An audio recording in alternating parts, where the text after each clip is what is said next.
गांव की गलियों में ठंडी हवा बह रही थी। मंदिर की घंटियां, गुरुद्वारे से आती शब्द की आवाज और खेतों में हिलती फसलें जैसे एक साथ कह रही हो, जिंदगी अभी बाकी है। लेकिन उसी गांव के एक छोटे से घर में एक लड़का अब भी सो रहा था, जिसका नाम था दीपक। दीपक की दुनिया कैसी थी? दीपक कोई बुरा लड़का नहीं था। उसके भी सपने थे, लेकिन उसकी सबसे बड़ी समस्या थी कि वो हर काम कल पर छोड़ देता था। रात देर तक मोबाइल, सुबह देर तक नींद। उसकी माँ रोज ये सब देखती थी, लेकिन उसको कुछ कहती नहीं थी, क्योंकि उसे पता था कि बदलाव तभी आता है जब इंसान खुद तैयार होता है। एक दिन दीपक की नींद अचानक खुली। उसने घड़ी देखी, समय निकल चुका था। वो बिस्तर पर बैठा रहा और पहली बार खुद से सवाल किया, अगर मैं ऐसे ही चलता रहा तो मेरी जिंदगी कैसी होगी? वो उठा, घर से बाहर गया, हैंडपंप पर मुंह धोया।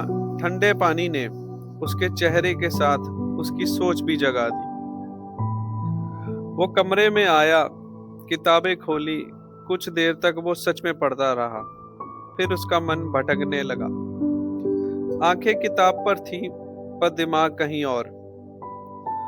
उसने फोन उठाया, बस 5 मिनट, और वही 5 मिनट फिर बहुत देर बन गए। दीपक को खुद पर बहुत गुस्सा आया। शाम होते ही वो चुपचाप घर से निकल गया। हाथ में मोबाइल था, दिल में बोझ। खेतों के बीच जाकर वो बैठ गया। सूरज ढल रहा था, आसमान नारंगी रंग में डूबा था। हवा फसलों से बातें कर रही थी और दीपक मोबाइल में शहर के लड़कों की फोटोज देखने लग गया। उसी खामोशी में दीपक ने पहली बार खुद को सुना। इतने में दीपक के पास से दो बूढ़े किसान गुजरे। एक बोल रहा था, उस जंगल वाले बाबा के पास एक चमत्कारी दीपक है। और दूसरा किसान बोला, जो भी उसे जला ले उसकी किस्मत बदल जाती है। दीपक ने ये शब्द सुने और ये शब्द दीपक के दिल में उतर गए, और उसने निश्चय किया कि वो सुबह बाबा के पास जाएगा और उस दीपक को जलाएगा। अगली सुबह वो जंगल की तरफ चल पड़ा। एक छोटी सी झोपड़ी जिसमें एक बाबा ध्यान में बैठे थे, और उनके सामने रखा था एक बुझा हुआ दीपक।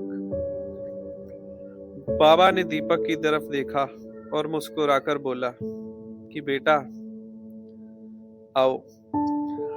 दीपक ने बाबा से पूछा कि बाबा, क्या मैं ये दीपक जला सकता हूँ? बाबा ने उसको बोला कि बेटा, कोशिश करके देख लो। दीपक ने काफी कोशिश की, माचिस जलाई, तेल डाला, लेकिन वो बुझा हुआ दीपक नहीं जला। दीपक उदासी भरे चेहरे के साथ बाबा की तरफ देखने लगा। बाबा ने उसके सर पे हाथ प्यार से सहलाकर बोला, बेटा, दीपक बाहर से नहीं, अंदर से बुझा हुआ है। तेरी आदतें तेरी किस्मत से लड़ रही हैं। अगर तूने सच में बदलना है तो पहले खुद से वादा कर। उस रात दीपक देर तक जागता रहा। मोबाइल दीपक में हाथों में था, लेकिन इस बार चलाने के लिए उसने मोबाइल बंद किया। चलाने के लिए नहीं, उसने मोबाइल बंद किया। अगले सुबह दीपक का अलार्म बजा। दीपक उठा, दौड़ लगाई, सांस टूटी, लेकिन वो रुका नहीं। पढ़ाई की, कम समझ आया, फिर भी बैठा रहा। हर रात खुद से पूछता, आज मैं जीता या हारा? एक दिन फिर दीपक मोबाइल में फंस गया। 2 घंटे निकल गए। दिल टूटा, लेकिन इस बार वो भागा नहीं। वो फिर बैठा, फिर पढ़ा। अब बातें समझ आने लगी थी। उसकी माँ ने यह फर्क महसूस किया। दीपक अब खेतों में जाता, लेकिन फोन लेकर नहीं। वो खेतों में जाकर अपने सपनों के बारे में सोचता रहता और उनको कैसे पूरा किया जाए, इसके बारे में भी उसके मन में तरह तरह के आइडियाज आने लग गए थे। फिर इसी दौरान एक दिन एक टेस्ट में दीपक के नंबर कम आए, लेकिन पुराना दीपक होता तो हार मान लेता। नया दीपक रुका नहीं, उसने गलती समझी और फिर कोशिश की। अब दीपक को मेहनत बोझ नहीं लगती थी, वो उसकी पहचान बन रही थी। दीपक की आंखों में अब डर काफी कम हो गया था और यकीन ज्यादा था। दीपक ने इसी तरह मेहनत की और 30वें दिन जब उसका परिणाम आया, दीपक फिर बाबा के पास गया। माचिस जली और इस बार दीपक भी जल उठा। कुछ दिन के बाद दीपक का परीक्षा का रिजल्ट आया। दीपक के नंबर उम्मीद से कहीं बेहतर थे। गांव में लोग उसका नाम तारीफ से लेने लगे। दीपक की मां की आंखों में आंसू थे, लेकिन वो दुख के नहीं, गर्व के आंसू थे।